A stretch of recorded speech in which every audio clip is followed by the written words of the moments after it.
누가복음 15장 1절서부터 7절까지 말씀입니다. 우리 뒤에 화면을 참조하시고 말씀 꼭 찾아서 함께 읽으시면서 은혜 받는 시간 되겠습니다. 누가복음 15장 1절 찾으시면 됩니다.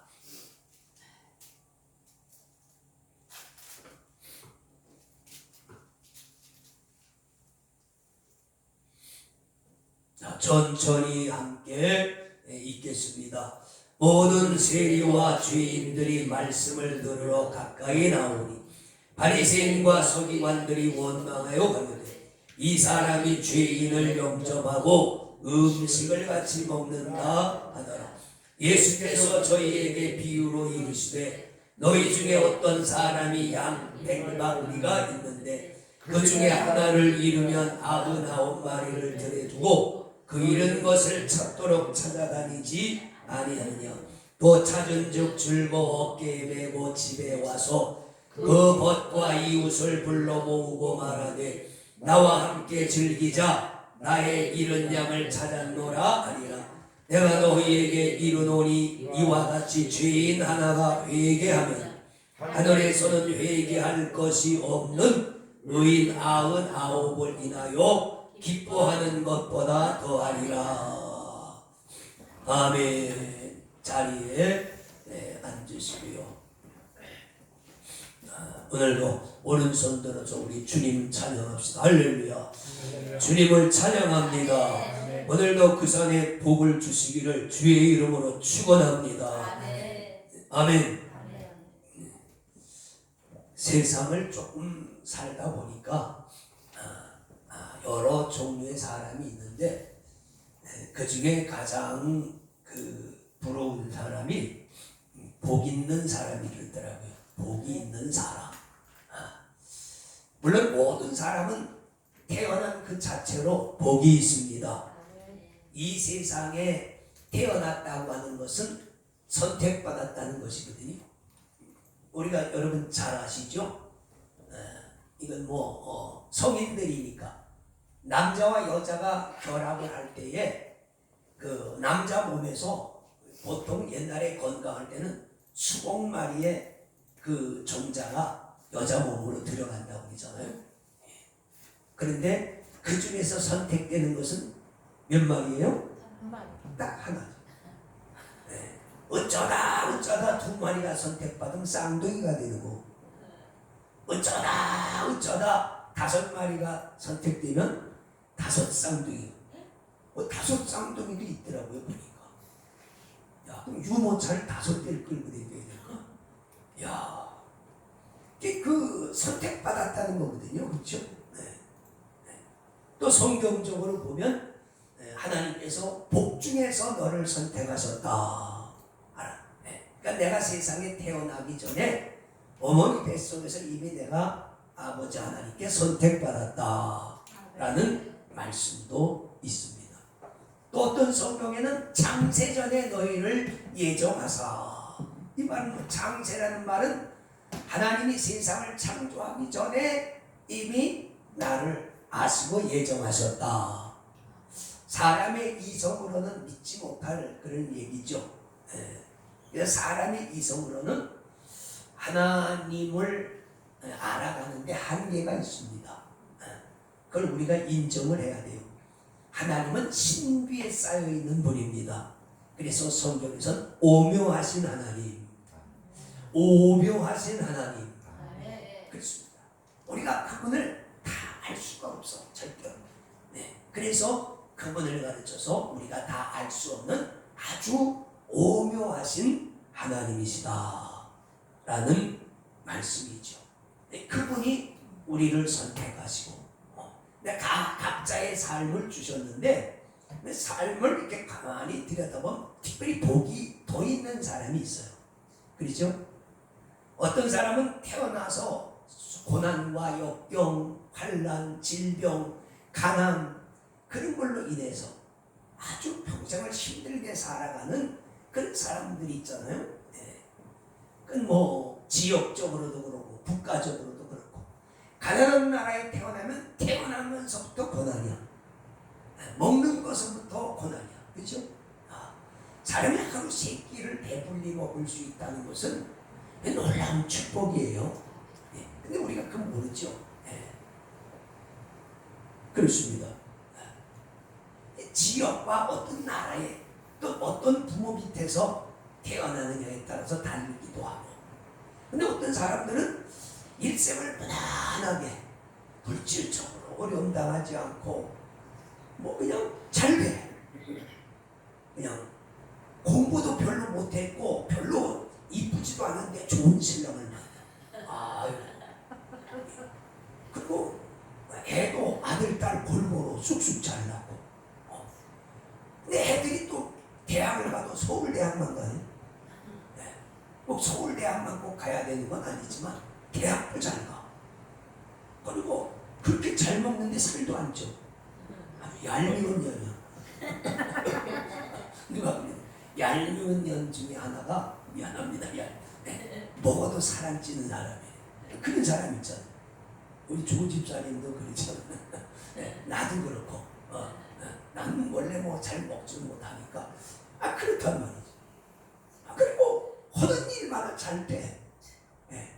어떤 사람들 얘기 들어보면 그냥 뭘 사놓으면 갑줄로 올라. 근데 안 되는 사람은 팔면 올라. 진짜 그런 사람이 있어요. 실컷 가지고 있다가 이제 안 오르는구나, 이제 쓸데없다, 팔자 그랬더니 오르는 거야. 그래서 화병이 나가지고 값도 제대로 못 받았는데 화병이 났어. 그런 걸 볼 때 이게 억지로 되느냐 뭐. 건강도 그렇죠. 제가 알고 있는 선배 목사님은 저기 완도에 장보고 후손이야. 장보고 후손인, 장보고 장군 후손인데 타고난 기골이 있어요. 운동은 숨 쉬는 운동밖에 안 하는데도 나보다 지금 한 10살인데도 오히려 나보다 더 건강해. 야, 그냥 숨 쉬는 운동밖에 안 해요. 근데 타고난 게 건강 체질이야. 이거 부러워요.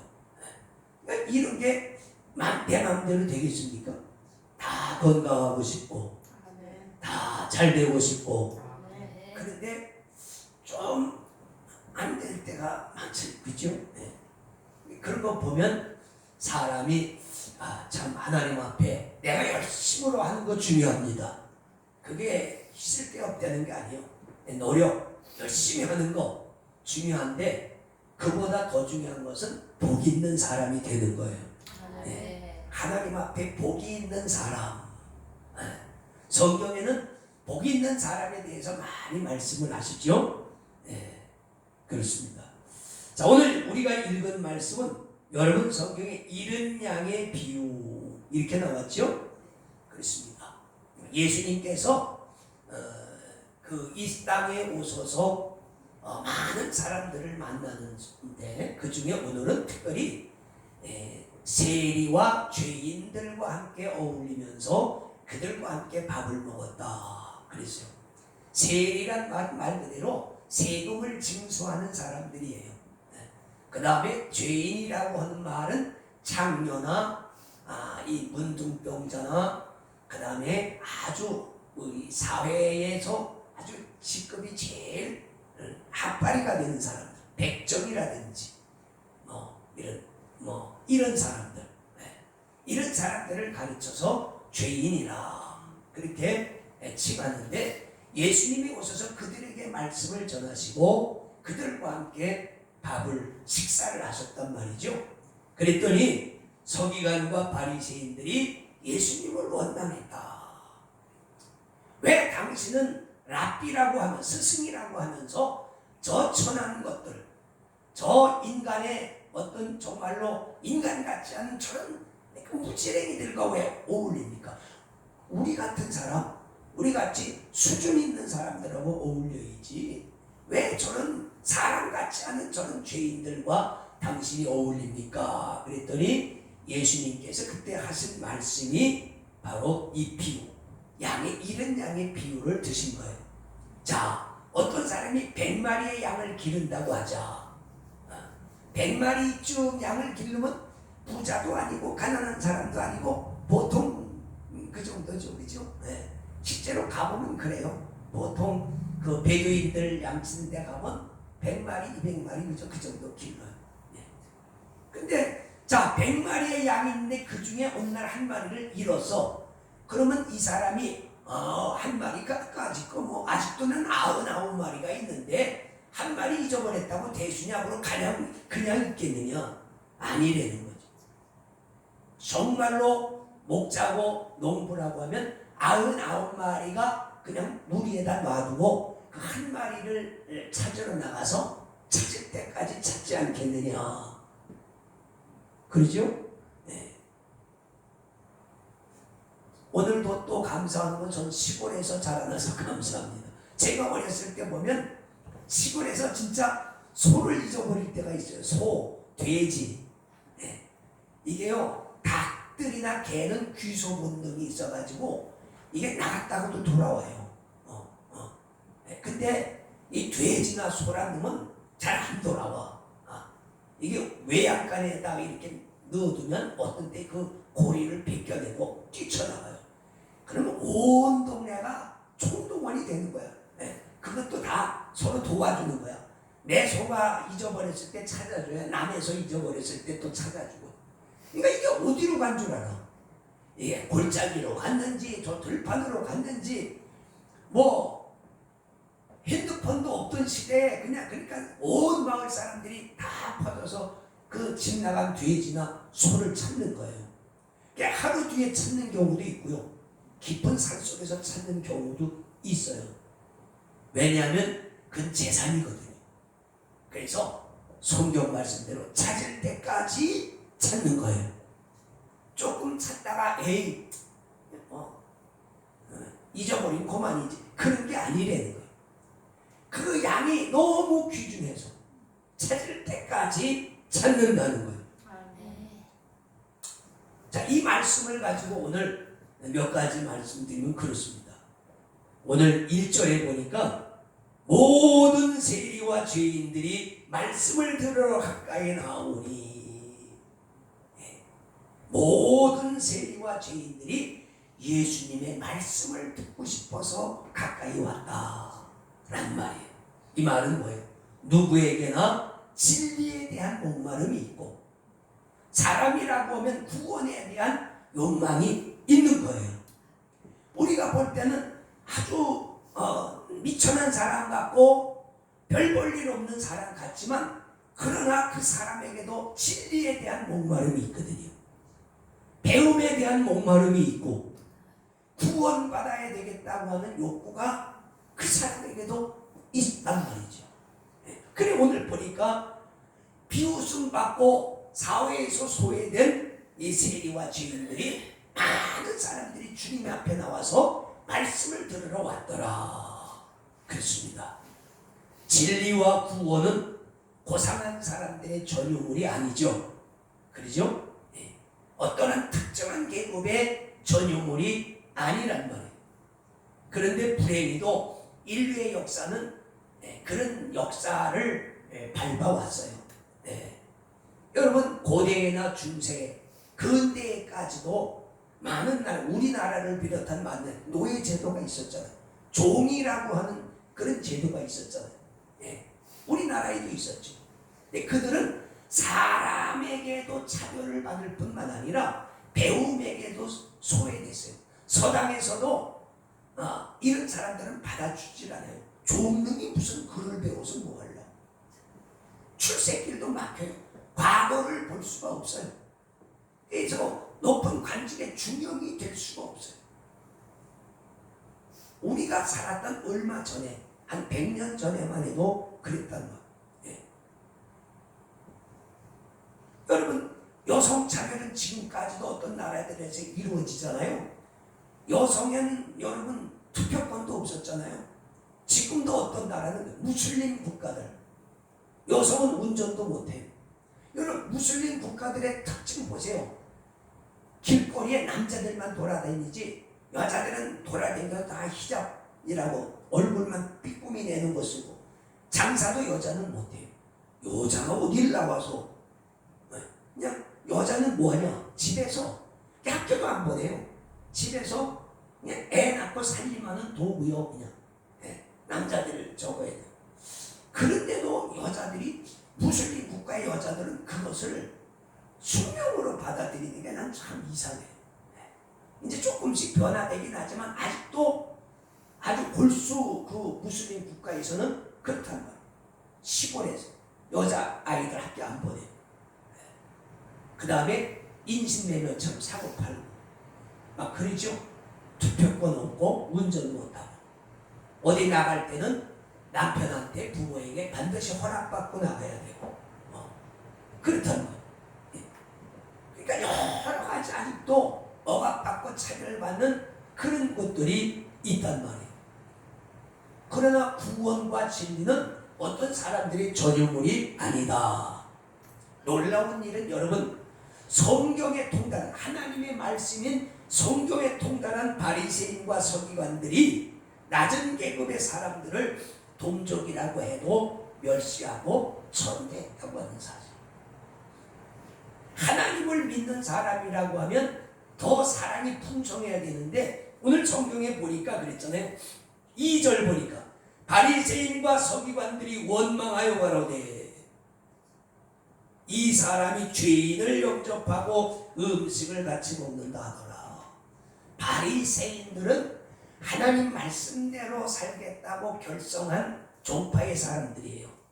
하나님 말씀대로 나는 살아야 되겠다. 서기관들은 뭐예요?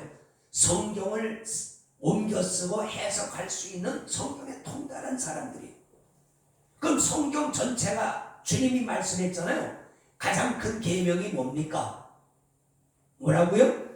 하나님 사랑하고 사람 사랑하라. 근데 이 성경에 통달한 바리새인과 서기관들이 그런 성경을 통달하고도 같은 동적인 사람들을 바리새인이라고 죄인이라고 이 사람들은 구원받을 자격이 없다고 주님의 말씀을 받을 자격이 없다고 지금 무시하고 그걸 받아들인 예수님을 원망하는 거예요. 자, 어떻게 이런 일이 있을 수 있을까요? 하나님의 말씀을 듣고 읽어도 그 원래의 참뜻을 알지 못하면 이렇게 왜곡될 수 있다. 오늘날 우리가 정통 기독교에서 이단이라고 정죄하는 사람들이 바로 그런 경우에요. 하나님 말씀을 왜곡하는 거죠. 원래의 참뜻을 벗어나서. 물론 자기들은 자기들이 해석한 게 정통이라고 그렇게 주장을 하죠. 그러나 그들의 생각일 뿐이고 그렇다면 그들은 세리와 죄인들이 예수님에게 와서 진리를 듣는 것을 싫어했단 말이에요. 우리가 그래 당신들 듣고 구원받아라 그래야 될 텐데 아니요. 오는 걸 싫어하고 주님이 그들을 영접하니까 싫어하는 거예요. 이게 참 아이러니한 거죠. 이게 잘못된 이념, 잘못된 사상, 잘못된 종교에 사로잡히면 이렇게 된다. 사람이 차별이 되죠. 역사적으로 보면 지배자들은 민중들이 잘 배우고 유식해지는 걸 싫어했어요. 그래서 옛날에 보면 서민들은 학교도 못 다니게 하고 배우지도 못하게 만들고 출신의 문을 막아놨단 말이죠. 그렇죠?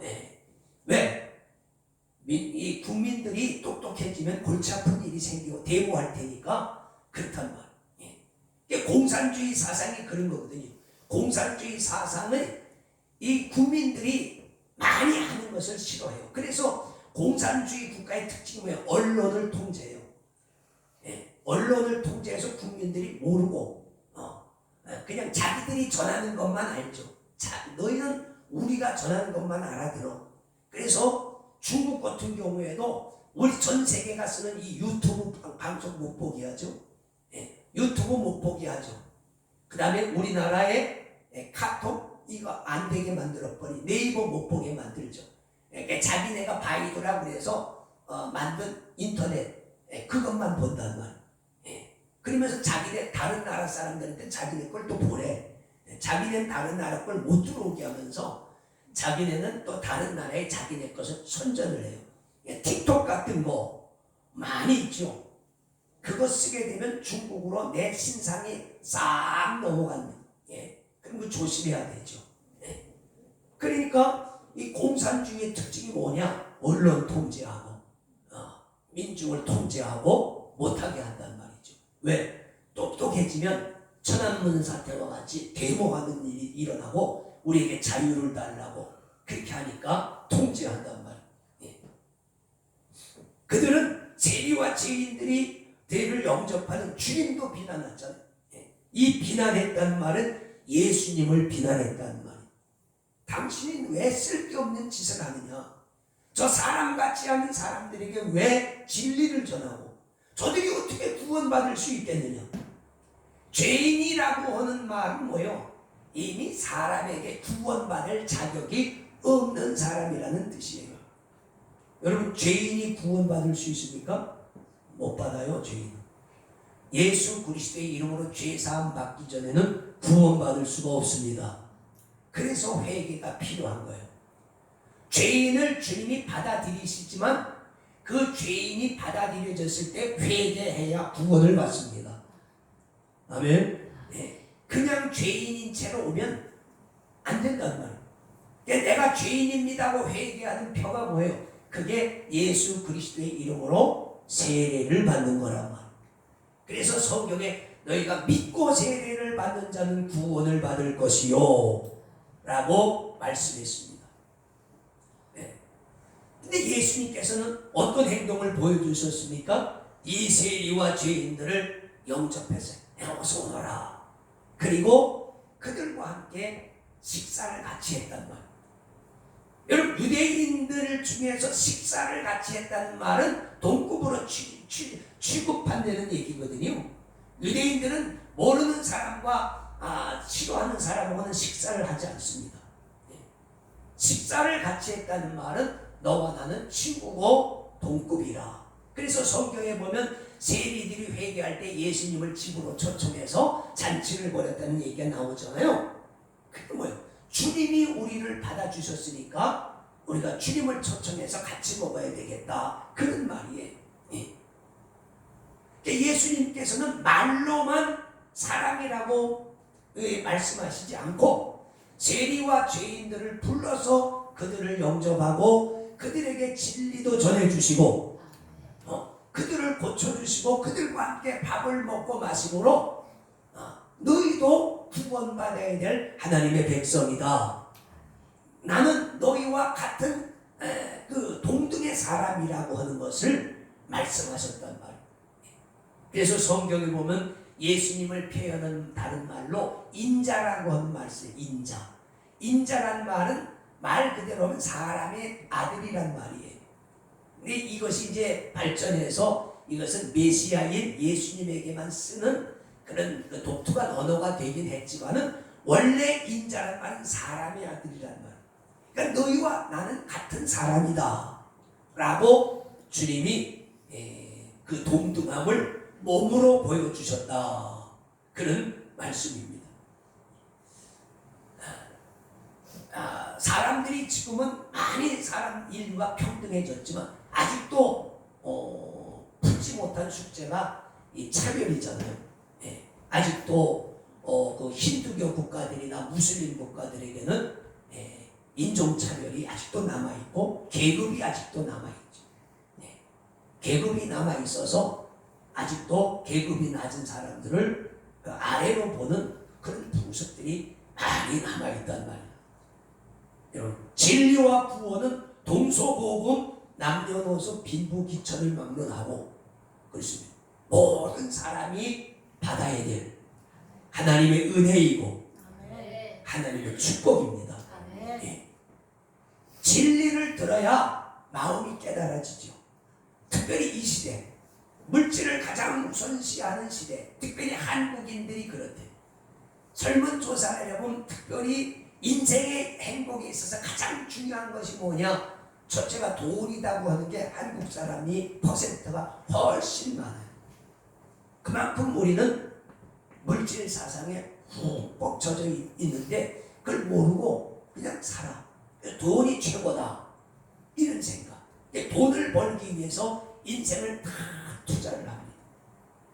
그리고 나서 늙고 병들어서 요양원이나 양로원에 가서 보니까 인생을 헛산 거야. 요즘 그런 말 많잖아요. 노인들, 아버지, 어머니 어디 잠깐 여행 좀 가시죠. 챙길 거 챙기세요. 그래서 더듬더듬 챙기면 와보면 요양원에 와요. 그러니까 자기는 죽도록 그냥 돈을 모으기 위해서 일만 했어 평생. 놀 줄도 모르고 즐길 줄도 모르고 취미도 모르고 그냥 건강도 안 들고 허리가 아파도 열심히 일을 해서 자식 낳고 기르고 자식 그냥 대학까지 보내서 출세하게 만들어 놨는데 그때 이미 늙은 거야. 근데 자식이 자기를 공개해 줄 줄 알았더니 그냥 요양원에 보내버리고만. 근데 거기서 많은 사람들이 그때 이제 후회를 하죠. 근데 그때는 이미 뭐가 어떻게 됐어요? 때가 늦었어.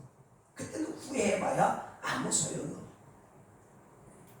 여러분, 왜 그래요? 알지 못해서 그런 거예요.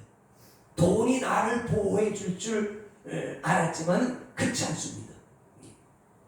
나를 보호해 주는 것은 첫째는 내 자신이고, 아멘. 내 자신이 진리를 깨달아. 그래서 공부해야 돼요.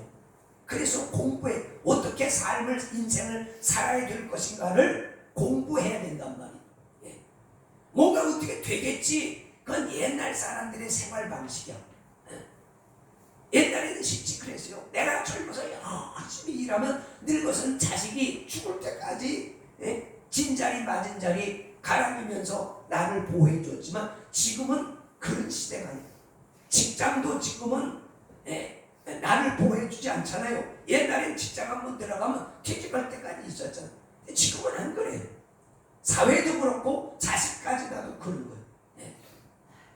그래서 내가 배워야 되고 우리가 진리를 깨달아야 됩니다.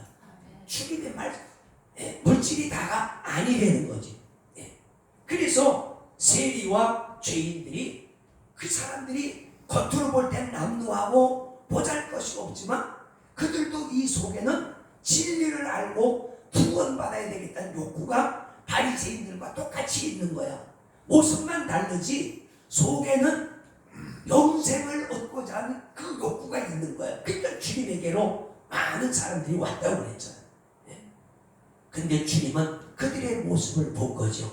목마른 사슴과 같은 영혼들, 그렇죠? 갈급한 영혼들의 모습을 주님은 봤지만 바리새인들은 성경을 읽었지만 영원히 깨닫지 못해서 말씀과 진리를 온전히 깨닫지 껍데기만 공부해서 그들의 갈급함과 그들의 목마름을 알지 못하고 비난을 했단 말이에요. 비난. 근데 주님이 이걸 깨뜨리신 거죠. 말씀 요약하면 그렇습니다. 이른 양의 비유. 오늘 잊어버린 한 마리야. 그래서 100마리의 양이 있다고 해서 한 마리를 잊어버리면 버리는 게 아니란 말이에요. 주인은 그 한 마리를 99마리를 집에 놔두고 나가서 가시덤불을 헤치면서 찾을 때까지 찾는다. 그것이 목자의 심정인 것처럼 이것이 주님의 심정입니다. 하나님은 모든 사람이 구원받기를 원하십니다. 이 이른 양의 비유는 한 사람의 약자, 한 사람의 소외된 자도 버림받아서는 안 되고 멸시받아서는 안 되고 찾아질 때까지, 물론 본인이 거부를 하면 할 수 없지만 찾아질 때까지 찾아야 된다는 사실입니다. 여러분 그 유튜브 동물 이야기를 이렇게 보면요, 그 산짐승이든가 야생동물들이 어떡하다 늪에 빠질 때가 있어요. 늪. 짐승이는 늪에 빠지면 이걸 헤어나오질 못해. 사람도 물론 그렇지만은, 그러니까 빠져나오려고 허우적대다 기진맥진해서 이제 점점 가라앉고 몸만 남아있어. 그러면요 이상하게 같이 있던 그 어미나 친구들이요, 이게 길가로 나와. 사람이 다니는 길가에 차가 막 오는데도 그 앞에 딱 딱 버티고 있어요. 사람들이 보통은 짐승이 서 있으면 가다 쓰잖아. 그냥 가는 사람도 간혹 있을지 모르지만 저도 보게 되면 옛날에 오리가 그 물오리 야생 오리가 엄마가 가고 뒤에서 새끼들이 띠뚱띠뚱띠뚱 길 건너가는데 세상 차들이 그 큰 덤프차들이 양쪽에서 다 서는 거 있지. 좀 깜짝 놀라. 사람들의 마음이 참 아름답구나. 그냥 다 지나가니까 그때 저도 가고 그 사람들도 가고 이 짐승이요 딱 서 있는 거예요. 사람들이 빵빵빵빵 뭐 비켜 그래 안 비키는 거예요. 그리고 와서 문을 발로 치는 거예요. 하도 그러니까 사람들이 처음에는 무서워하다가 그 짐승이 뭐 하이에나일 수도 있고 사자일 수도 있고 뭐 노루일 수도 있고 고라니일 수도 있는데 그런 경우가 너무 많아요. 그래서 사람들이 이상하다고 내려가면 그 발톱으로 그 사람의 옷자락을 끄집어서 자꾸 그러면서 자기가 앞서서 가는 신용을 한단 말이야. 그럼 사람이 이상할 거 아니야.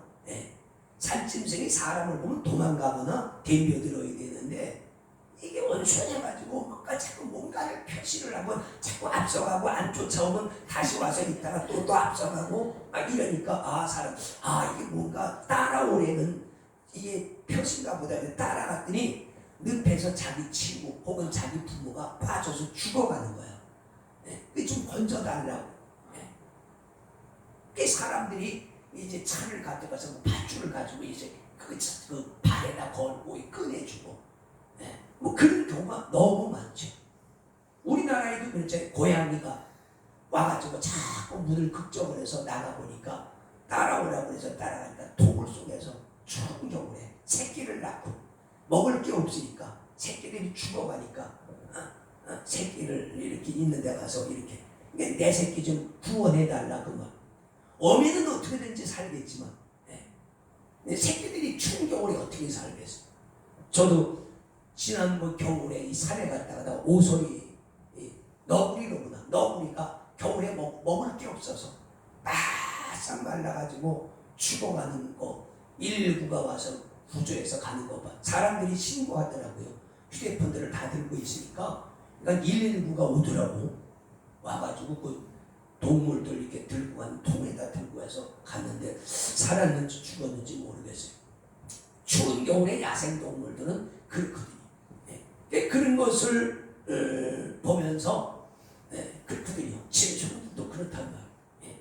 하물며 여러분 사랑이 있고 지성이 있는 주인이 한 마리 잊어버렸다고 그걸 그냥 버려두겠습니까? 아니라는 거. 찾을 때까지 찾는다는 것. 이것은 주님의 마음을 나타낸 것이고 하나님 아버지의 마음을 나타낸 것입니다. 마태복음에 보면 주님은 내가 이 일을 위해서 이 땅에 왔다고 말씀하시죠. 나는 이 일을 위해서 이 땅에 왔다라고 하는 것. 너무 감사한 일이죠. 우리 같은 이방인들도 예수 그리스도의 은혜 때문에 진리를 알게 되고 구원을 받게 되는 길이 열리고 오늘 우리가 이 자리에 있다고 하는 것은 다 주님의 은혜고 하나님 아버지의 사랑 때문인 줄로 믿습니다. 오늘도 한 마리의 잃은 양을 찾아서 다니시는 주님의 심정으로 오늘도 우리가 그것 구원을 위해서 잃어버린 양의 구원을 위해서 기도하고 우리도 노력해야 될 줄로 믿습니다. 기도합니다. 거룩하신 아버지 감사합니다. 한 마리의 잃은 양을 찾도록 찾으시는 목자 주님의 심정을 우리가 알게 하시고 깨닫게 도와 주시옵소서. 예수님의 이름으로 축복하고 기도를 드리옵나이다. 아멘.